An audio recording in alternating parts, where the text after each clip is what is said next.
Good morning student, welcome to all. देखिए, इतने दिनों से हमारी सॉल्यूशन वाली यूनिट चल रही थी। मैं उसके आपको 5 मॉड्यूल दे चुकी हूँ। ये लास्ट टॉपिक है जिसे मुझे आज एक्सप्लेन करना है। हमने देखिए 3 कॉलिगेटिव पढ़ी थी। आज ये लास्ट कॉलिगेटिव प्रॉपर्टी है डिप्रेशन ऑफ फ्रीजिंग पॉइंट, गलनांक का अवनमन। तो सबसे पहले हमें पता होना चाहिए गलनांक क्या है, फ्रीजिंग पॉइंट क्या है। किसी भी लिक्विड का फ्रीजिंग पॉइंट वो टेम्परेचर है जिस पर उसकी सॉलिड और लिक्विड फेज इक्विलिब्रियम में रहती है और उनका वेपर प्रेशर सेम रहता है। वो टेम्परेचर जिस पर उसकी सॉलिड और लिक्विड फेज साम्य में है और उनका वेपर प्रेशर सेम है, उसे हम फ्रीजिंग पॉइंट कहते हैं।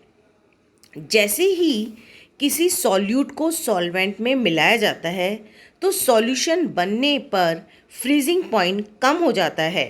इसे हम कहते हैं डिप्रेशन ऑफ फ्रीजिंग पॉइंट। और ये हमने पहले भी पढ़ा है कि जब हमने सॉल्यूट में सॉल्वेंट मिलाया तो सॉल्यूशन का वेपर प्रेशर भी कम हो जाता है। फ्रीजिंग पॉइंट भी कम हो रहा है सॉल्यूशन बनाने पर, सॉल्यूट को सॉल्वेंट में डिसॉल्व करने पर, और वेपर प्रेशर भी कम हो रहा है। दोनों ही कम हो रहे हैं तो हम कह सकते हैं depression of freezing point is directly proportional to lowering of vapour pressure. दोनों ही कॉलिगेटिव प्रॉपर्टी हैं, दोनों ही एक दूसरे के प्रोपोर्शनल हैं, इसलिए हम यहाँ भी रॉल्स लॉ के अकॉर्डिंग लिखेंगे। अब हमें ये पता होना चाहिए कि फ्रीजिंग पॉइंट कम क्यों होता है। अभी हमने कहा कि सॉल्यूशन बनाते हैं, सॉल्यूट को सॉल्वेंट में डिसॉल्व करते हैं तो फ्रीजिंग पॉइंट कम हो जाता है। तो ये फ्रीजिंग पॉइंट कम क्यों होता है, इसे हम वाटर के एग्जाम्पल से समझ सकते हैं। देखिए, पानी है, पानी 0 डिग्री सेंटीग्रेड पर आइस में कन्वर्ट होता है। पानी का फ्रीजिंग पॉइंट है 0 डिग्री सेंटीग्रेड। जैसे ही हमने पानी में नमक डाला, सॉल्यूशन बन गया। अब उस पानी को, उस सॉल्यूशन को हम 0 डिग्री सेंटीग्रेड पर फ्रीज नहीं कर सकते। हमें उसे जमाने के लिए, सॉलिडिफाई करने के लिए हमें टेम्परेचर 0 से भी कम करना पड़ेगा। हमारा टेम्परेचर माइनस में चला जाएगा, क्योंकि सॉल्यूट ने, जो सॉल्वेंट था, उसके पार्टिकल्स के बीच में जो बॉन्ड था, उस बॉन्ड को उसने वीक कर दिया। इसलिए अब हमें उसे जमाने के लिए और ज़्यादा टेम्परेचर कम करना पड़ेगा। तो जब भी हम पानी में नमक मिला देंगे तो पानी 0 डिग्री सेंटीग्रेड पर नहीं जमेगा, टेम्परेचर माइनस में चला जाएगा। इस प्रकार फ्रीजिंग पॉइंट कम हो जाता है। डिप्रेशन ऑफ फ्रीजिंग पॉइंट को हम कहते हैं क्रायोस्कोपी। The vapor pressure of solution is less than that of the solvent, therefore there will be a difference in the freezing point of pure solvent and that of solution. Delta TF is directly proportional to delta P. Depression of freezing point is also a colligative property.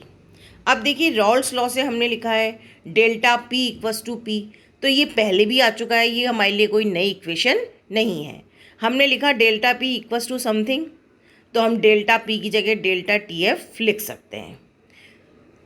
Equation में हमने proportional sign है, तो देखिए लिखा है delta TF proportional P small w capital M upon small m capital W। ये second वाली equation है। डेल्टा TF डायरेक्टली प्रोपोर्शनल है इन सब के। इस प्रोपोर्शनल साइन को हटाने के लिए हमने एक कांस्टेंट लिया है K इज प्रोपोर्शनलिटी कांस्टेंट। तो हमारी थर्ड इक्वेशन हो गई delta TF equals to K something. इस थर्ड इक्वेशन में आप देखिए ध्यान से, K कांस्टेंट है, P है सॉल्वेंट का वेपर प्रेशर, ये भी कांस्टेंट है, M है सॉल्वेंट का मॉलिक्यूलर वेट, ये भी कांस्टेंट है। तो इस थर्ड इक्वेशन में K, P, M तीनों ही कांस्टेंट हैं। तो इन तीनों कांस्टेंट की जगह हम एक नया कांस्टेंट ले रहे हैं। हमने K को बड़ा करके बताया है और ये नया कांस्टेंट जो है डिप्रेशन कांस्टेंट है। ये साइड में लिखा है, थोड़ा सा बड़ा है, पहले वाले K से थोड़ा सा बड़ा है। K है डिप्रेशन कांस्टेंट, बाकी तीन टर्म्स वही हैं। तो delta T F equals to ये हो गया आपका। अब आप ये सब जानते हैं स्मॉल डब्ल्यू क्या है, स्मॉल एम क्या है, कैपिटल डब्ल्यू क्या है। अब देखिए आगे लिखा है कि यदि एन इक्वस टू 1 मोल है, यानी कि सॉल्यूट 1 मोल है, इसे हम 1 ग्राम सॉल्वेंट में डिजॉल्व करेंगे तो क्या होगा, डेल्टा टी एफ बराबर है डिप्रेशन कांस्टेंट के। Delta T F is equal to K. यहाँ से आप डिप्रेशन कांस्टेंट की डेफिनेशन निकाल सकते हो कि जब हमने 1 मोल सॉल्यूट को 1 ग्राम सॉल्वेंट में डिजॉल्व किया तो depression of freezing point is equal to depression constant delta T F equals to K. लेकिन हमें पता है कि हम 1 मोल को 1 ग्राम में डिजॉल्व नहीं कर सकते, इसलिए but practically it is difficult, so convenient के लिए हम W की वैल्यू 1 ग्राम की जगह हम 1000 ग्राम लिख रहे हैं। तो जैसे ही हमने 1000 ग्राम लिखा तो delta T F equals to T upon 1000 आ गया। फिर हमने के अपॉन 1000 को एक नया कांस्टेंट कह दिया के एफ, के की वैल्यू निकल गई और हमने फिर delta T F equals to depression constant K की जगह हमने लिख दिया 1000 के एफ। के एफ एक और नया कांस्टेंट है जिसको कहा है मोलर डिप्रेशन कांस्टेंट और क्रायोस्कोपिक कांस्टेंट। तो क्रायोस्कोपिक कांस्टेंट की डेफिनेशन आ गई कि जब हम 1 मोल सॉल्यूट को 1000 ग्राम सॉल्वेंट में डिजॉल्व करते हैं तो depression of freezing point is equal to cryoscopic constant और मोलर डिप्रेशन कांस्टेंट। और यही क्या है, मोलरिटी है। तो ये सब चीज़ें मैंने आपको एलिवेशन ऑफ बॉइलिंग पॉइंट में बताई थी, बिल्कुल सारे स्टेप वही हैं, कुछ भी इसमें नया नहीं है। तो इस तरह से हमने डेल्टा टी एफ की वैल्यू निकाली। इसके बाद आगे थोड़ा सा और डेरिवेशन है। के एफ क्रायोस्कोपिक कांस्टेंट की हम वैल्यू निकाल रहे हैं थर्मोडाइनमिक्स से। तो थर्मोडाइनमिक्स में हमें एक फॉर्मूला दिया from thermodynamics K F equals to R T F square upon 1000 L F.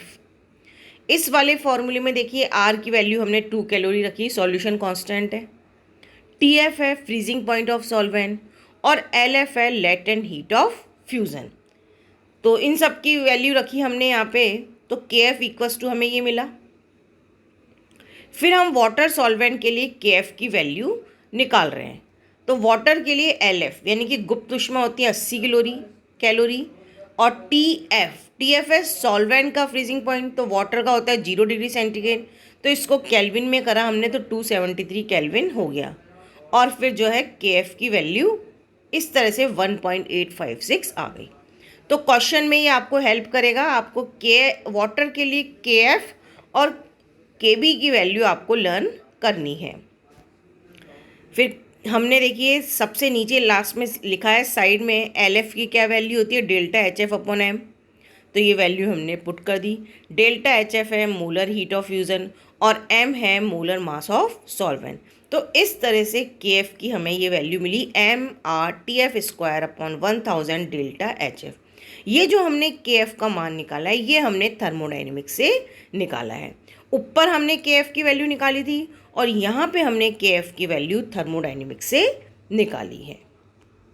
Okay, thank you.